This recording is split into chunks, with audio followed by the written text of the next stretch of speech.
Olá, gente.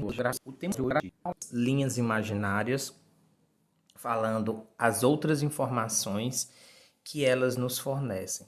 Além da localização, latitude e longitude, os paralelos e meridianos, eles também nos informam as zonas, posição das zonas climáticas da Terra e também a distribuição dos fusos horários.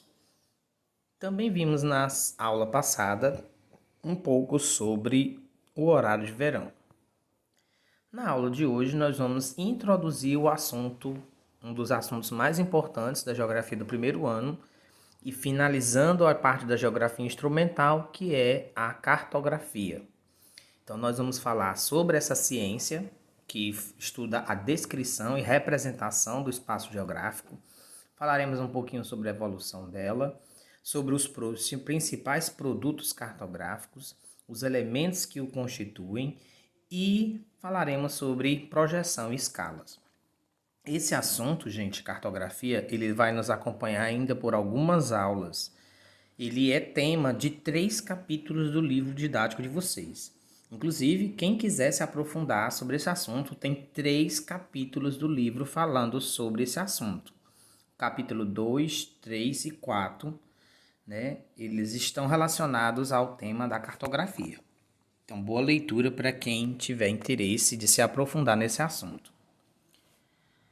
A cartografia, gente, é uma área do conhecimento humano que ela tanto está classificada como um conhecimento científico, sistematizado, como também no campo artístico. Porque para efetuar a representação do espaço na forma de mapas, de cartas, blocos de diagrama, é necessário dotes artísticos, né?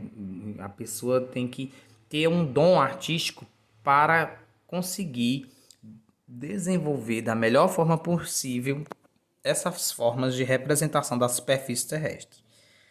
Essa ciência, ela é responsável pelo conhecimento, né, pelo estudo, pela análise, pela produção de representações da superfície terrestre.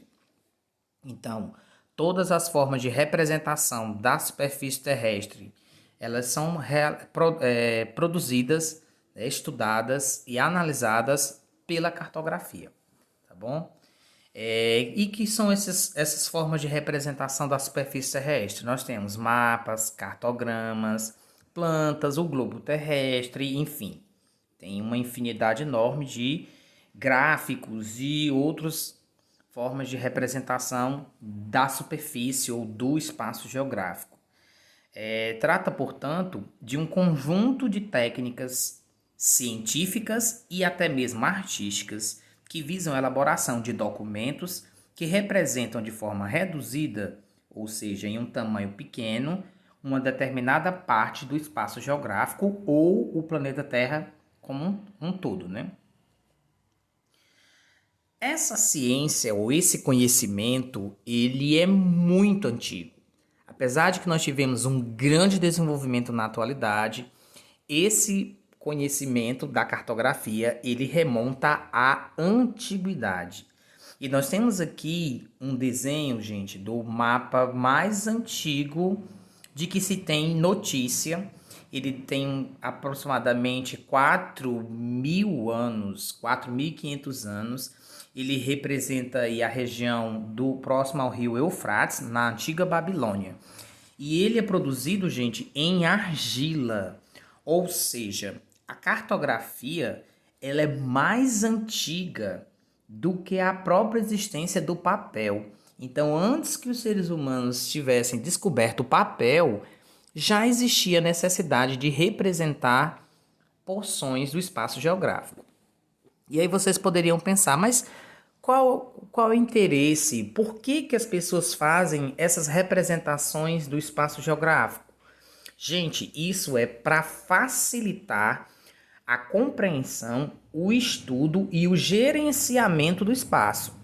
Imagine a seguinte situação: um presidente da República, ele precisa desenvolver um projeto de governo para todo um país. Você acha que ele vai ter condições de sair e visitar todos os lugares para conseguir desenvolver esse projeto de governo? Não, né, gente? Ele tem que pesquisar, ele tem que se aprofundar em seus estudos, e a cartografia ela traz elementos que vão proporcionar a ele informações que o orientarão no desenvolvimento desse projeto. Isso eu estou citando um exemplo, né? Os reis, desde a antiguidade, eles buscavam na cartografia um amparo para desenvolver as suas políticas, né, de gestão, de gerenciamento do espaço. E isso acontece também no campo científico, nos vários estudos, projetos que são desenvolvidos no campo científico e também no campo empresarial. Uma empresa, ela precisa saber onde estão os seus clientes, onde é a área da sua atuação. Então eles não vão sair por aí procurando, né, ver se acham os seus produtos. Eles consultam as informações através das representações do espaço geográfico. E a cartografia é que fornece essa informação. Contudo, esse mapa antigo que nós temos aqui, ele foi sendo aprimorado, né, por conta da evolução técnica que a própria humanidade passou. Então, a partir do momento que a humanidade vai evoluindo, a cartografia vai evoluindo junto. E aí, no período que nós temos do século XIV, século XV, que nós chamamos de grandes navegações, um momento da história em que os europeus saíram pelo mundo em busca de novas terras e riquezas, de rotas que levassem às Índias. Então, essa necessidade de se deslocar pelos oceanos fez com que os seres humanos aprimorassem as suas técnicas de representação do espaço geográfico. E aí a cartografia ela tem a sua primeira revolução das suas técnicas de representação do espaço durante o período que nós temos chamado de grandes navegações. Imagina você aí passar pela situação de você ter que navegar vastas áreas oceânicas que você nunca havia navegado antes. Então, se você não tivesse um conhecimento do espaço, isso ia contribuir para o fracasso da sua expedição. Então, houve um grande desenvolvimento da cartografia a partir disso aí. Contudo, esse desenvolvimento ele não vai parar por aí, né? Os grandes mapas que vão sendo produzidos do mundo todo, eles vão ganhar sofisticação e eles vão se tornar cada vez mais fiéis ao que tem na realidade com os desenvolvimentos tecnológicos que nós vamos vivenciar no século XX. Hoje nós vivemos uma época chamada de revolução técnico-científica. Então, o desenvolvimento da aerofotogrametria, que é a aviação, né, as fotos tiradas de avião, ou mesmo das imagens satélites, ou de softwares de computador como o AutoCAD, que a partir dos pontos das coordenadas geográficas ele produz para você um mapa, nós temos imagens cada vez mais fiéis para representar o espaço geográfico. Vejam essa imagem aí, é uma imagem de satélite da cidade de Fortaleza. Essa imagem de satélite, ela tem como mostrar de maneira muito fiel as informações que nós vamos encontrar no espaço geográfico. Percebam aí, nós temos a navegação em tempo real no Google Earth, que possibilita você conhecer lugares que você nunca visitou na sua vida. Os produtos cartográficos são vários, né? Nós temos uma infinidade de produtos que podem ser confeccionados pelos estudos de cartografia. Os principais deles são o globo terrestre, os mapas, as cartas e as plantas. O livro didático de vocês ele faz uma explicação muito simples que vai definir a diferença entre cada um desses objetos, cada um desses produtos cartográficos. E aí, o que vai definir essa diferença é o nível de detalhamentos que é feito em cada uma dessas representações. Então, o nível de detalhes, o nível de informações que são dadas vai depender do objetivo do estudo que eu vou realizar sobre o espaço geográfico. Então, o mapa, uma carta e uma planta se diferenciam pelo nível de detalhamento que eles utilizam. Um aspecto muito importante que deve ser considerado para estudo dos mapas, para a realização e produção dos mapas, é a escala. A escala, gente, é a proporção que existe entre o tamanho real dos objetos e o tamanho da projeção que você está fazendo, e o tamanho da representação. Então, essa diferença entre o tamanho real e o tamanho do que está sendo representado, nós chamamos de escala. É um dos conhecimentos da cartografia mais complexos, né? Porque envolve física, conversão de unidades de medida e matemática. Mas como a gente está no período de pandemia, no ensino remoto, fica muito difícil me aprofundar nesse assunto. Então, eu vou selecionar aqui algumas informações que são mais importantes para que vocês tenham conhecimento de escala. A primeira delas é que a escala ela tem uma fórmula. Ela é apresentada da seguinte forma: a escala é igual ao tamanho do objeto representado no mapa, dividido pelo seu tamanho real. Gente, a escala sempre será em centímetros. Por isso que necessita estudar conversão de unidades de medida para fazer estudos de escala. Nós não vamos nos aprofundar nisso, mas é necessário fazer conversão, porque você vai encontrar os objetos do mundo real, muitas vezes em quilômetros, metros, e precisa converter em centímetros, porque a escala sempre será medida em centímetros. A outra informação é que o numerador da escala, ou seja, esse Dzinho pequeno, ele sempre será igual a 1.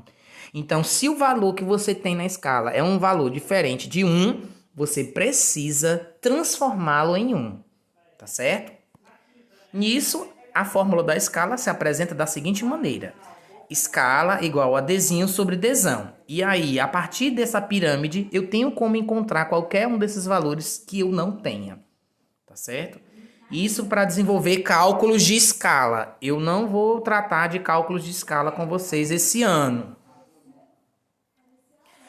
A escala, ela se apresenta de duas formas diferentes. Nós temos a escala do tipo numérica, que é representada por uma expressão numérica, como essa que nós temos aqui, em que o numerador será igual a 1, que representa o tamanho dos objetos no mapa ou na representação. E o número 50.000 que vocês estão vendo aqui é o denominador da escala. O denominador da escala é o valor do tamanho do objeto no mundo real, certo? Então, essa determinação aqui da escala numérica, através de uma fração, de uma divisão, ela representa aí a diferença entre o valor do objeto no mapa e o valor do objeto no mundo real. Essa mesma proporção que nós temos na escala numérica, ela pode ser desenhada através de um gráfico, como nós podemos ver aqui, certo? Então, são retas graduadas, semelhantes a uma régua, que vão apresentar aí as informações da diferença entre o tamanho real dos objetos e o tamanho da representação no mapa. Gente, a escala numérica, ela se apresenta de três maneiras diferentes. Ela pode se apresentar através de uma divisão, como nós podemos ver aqui, com 2 pontos. Ela pode se apresentar na forma de uma barra, ou ela pode se apresentar na forma de uma fração. Todas as três formas são iguais, tá certo? Nós temos aqui o valor de 1 para 4 milhões, 1 para 4 milhões e 1 para 4 milhões. Então, é a mesma, são formas diferentes de representar o mesmo valor, tá bom? Outra coisa importante para a gente saber da escala diz respeito ao seu tamanho. A escala, por ser uma fração, por ser correspondente a uma fração, quanto maior o seu denominador, menor será a escala. Então, uma escala com número grande será uma escala pequena. Uma escala com número pequeno será uma escala grande. Cuidado, gente, para não confundir isso. Professor, por que acontece isso? Por que a escala de 1 para 50.000 é maior do que uma escala de 1 para 100.000? Porque nós consideramos na escala uma divisão. E aí, como o número que está depois dos dois pontos, ou da barra, ou o que está embaixo, o denominador, ele vai ser o que vai dividir, né? Ele vai dividir o outro número, vai representar em quantas partes eu vou dividir. Então, quanto maior esse denominador, menor será o produto dessa divisão. É só você fazer o cálculo. Se você pegar 1 e dividir por 2, o resultado vai dar 0,5, o meio. Mas se você pegar 1 e dividir por 3, o que vai acontecer? Eu vou ter 0,3, então eu diminuí o produto final da divisão. Eu tenho aí 1/3. Então, o que vai acontecendo? Toda vez que eu vou aumentando no meu denominador, o produto dessa divisão vai ser um valor menor. Logo, isso vai contribuir para que eu tenha essa situação. À medida que eu aumento o denominador da escala, eu diminuo o tamanho da escala. O que representa essa diminuição da escala, ou escala grande, escala média, escala pequena? Ela vai determinar, gente, o nível de detalhamento dos mapas. Então, um mapa de uma região, de um local pequeno, digamos assim, uma planta de um apartamento. A escala dele vai ser 1 para 50 mil, 1 para 5, 1 para 5, 1 para 50, 1 para 10, certo? Então, vai ser representada em uma escala grande. Por quê? Porque o espaço é pequeno e eu tenho como detalhar os objetos que estão no espaço. Mas se eu for fazer a representação de um bairro, né? Eu for fazer um mapa do bairro, eu já vou aí aumentar o meu denominador, né? Eu vou botar aí 1 para 5 mil. O que vai acontecer com o nível de detalhamento? Eu vou mostrar os móveis nas casas? Não. O detalhamento vai diminuir. Então, aí eu vou diminuindo a escala e aumentando os denominadores. Eu vou representar a cidade, eu vou representar o Brasil. Já vai aumentando o denominador, diminui a escala, diminui o nível de detalhamento. Tá bom? Gente, uma coisa interessante é que essas informações que eu estou falando para vocês em relação à escala, elas não dizem respeito somente a mapas, viu, gente? Ela diz respeito a qualquer forma de representação do mundo real. Eu vou fazer um boneco do Justin Bieber, um boneco da Beyoncé. A diferença entre o tamanho do Justin Bieber real e o tamanho do Justin Bieber boneco, ela vai ser representada através de uma escala. E ela tem que estar presente no boneco. O tamanho... Por que a gente tem que fazer isso? Porque a quantidade de vezes que eu vou diminuir as partes do objeto para caber na minha representação, ela tem que ser igual. Eu não posso diminuir as pernas 10 vezes e os braços 5 vezes. Porque se eu fizer isso, o que vai acontecer? Os braços vão ficar bem grandão e as pernas vão ficar bem pequenininhas. Não é assim? Então eu tenho que pegar todas as partes desse objeto e diminuir a mesma proporção, a mesma quantidade de vezes, de maneira a caber na representação. Tá bom? Então, se eu for diminuir 10 vezes a cabeça, eu tenho que diminuir 10 vezes os braços, 10 vezes os dedos, 10 vezes. O que vai acontecer? As coisas menores, elas vão desaparecer. Por isso que quando eu vou fazendo essa representação, muitos detalhes eles se perdem. Tá certo? A não ser que eu vou fazer um boneco dele no tamanho real, né? Um boneco de cera. Aí já é diferente, né? Mas se eu fizer, por exemplo, as miniaturas de carro da Hot Wheels. Aqueles carros da Hot Wheels, se você virar ele de cabeça para baixo, lá embaixo você vai ver a escala do carro. Quer dizer, a proporção entre o tamanho do carro real e o tamanho daquela réplica. Tá certo? Daquela representação daquela miniatura. Tá bom? Então, algumas partes do carro pequenas, elas vão desaparecer. As informações que é importante para ser considerada na elaboração de representações da superfície terrestre é o que nós chamamos de projeção.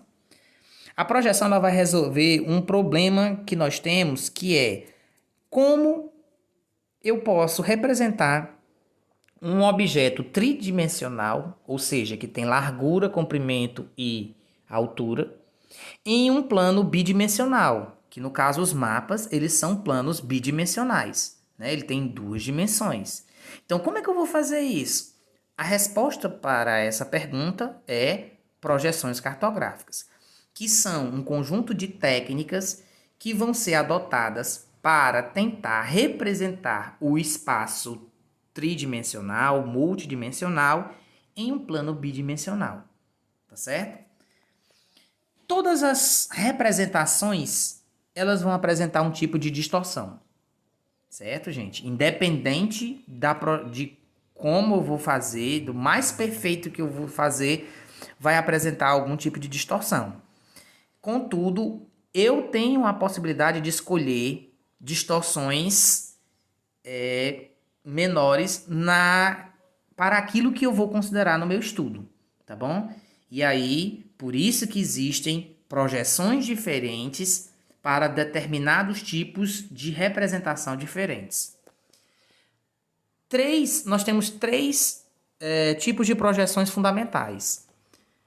As projeções fundamentais são a projeção cilíndrica, que é como se um cilindro envolvesse o globo terrestre.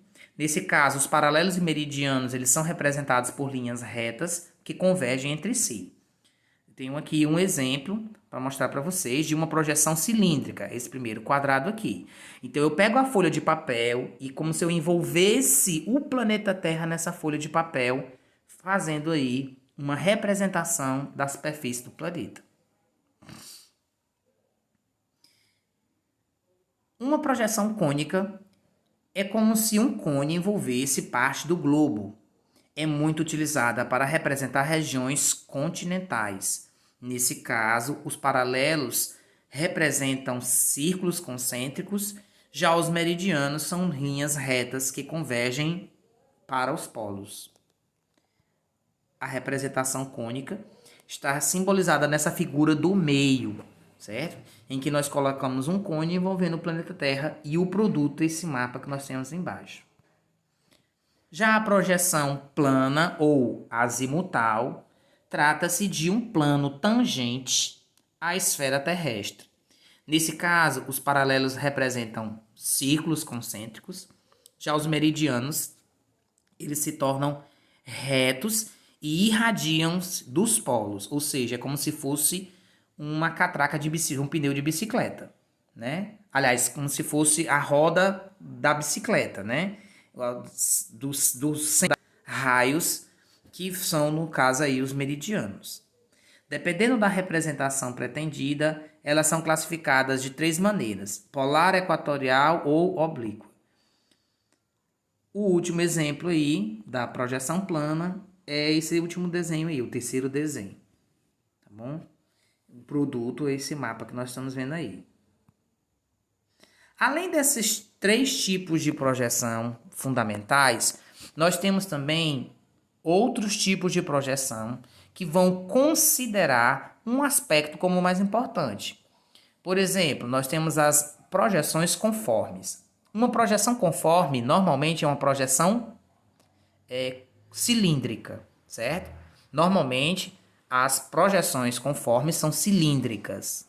Então, veja que mistura um conceito com o outro. O grande exemplo de projeção cilíndrica é a projeção de Mercator. Nós temos aqui o mapa produzido pela projeção de Mercator. O que é esse mapa? O que essa projeção ela considera? Ela tem distorções nos tamanhos, podem ver aí que existem distorções nos tamanhos. A Groenlândia está muito maior do que a América do Sul e do que a África. Mas o que ele quer considerar aí? O formato dos continentes. Então ele quer priorizar aí a manutenção das formas. Mesmo que haja entre os ângulos e entre as distâncias problemas, ele quer manter a forma, tá bom? Então ele prioriza a forma e aí nós temos a projeção conforme. O segundo exemplo nós temos a projeção de Peters. Ela é chamada de equivalente.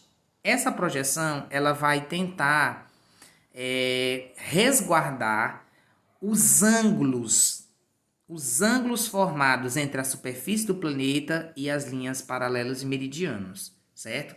Então, quando ele representa ele resguarda a fidelidade dos ângulos, normalmente em uma projeção cilíndrica ou cônica, ele vai garantir aí um mapa mais ou menos como esse que nós estamos vendo aqui na nossa tela. Veja que é como se tivesse tudo esticado. Vocês estão percebendo que é como se o mapa tivesse todo esticado, mas aí ele prioriza, no caso, não a forma, mas os ângulos. Hoje em dia, a projeção que é mais utilizada é a projeção equidistante. Essa projeção, ela também produz distorções nas formas e nos ângulos, mas ela tenta manter um equilíbrio nas distâncias entre um continente e outro, entre os vários objetos presentes no mapa, certo? É a projeção equidistante, é a que representa os globos terrestres de hoje. Na nossa próxima aula, nós vamos continuar tratando sobre cartografia. Nós vamos falar sobre a cartografia temática, os vários elementos que estão presentes no mapa, como que a gente faz a interpretação dessas informações e vamos tratar também sobre as tecnologias a serviço da cartografia. Não deixem de fazer as atividades no formulário. Muito obrigado pela atenção de vocês e até breve.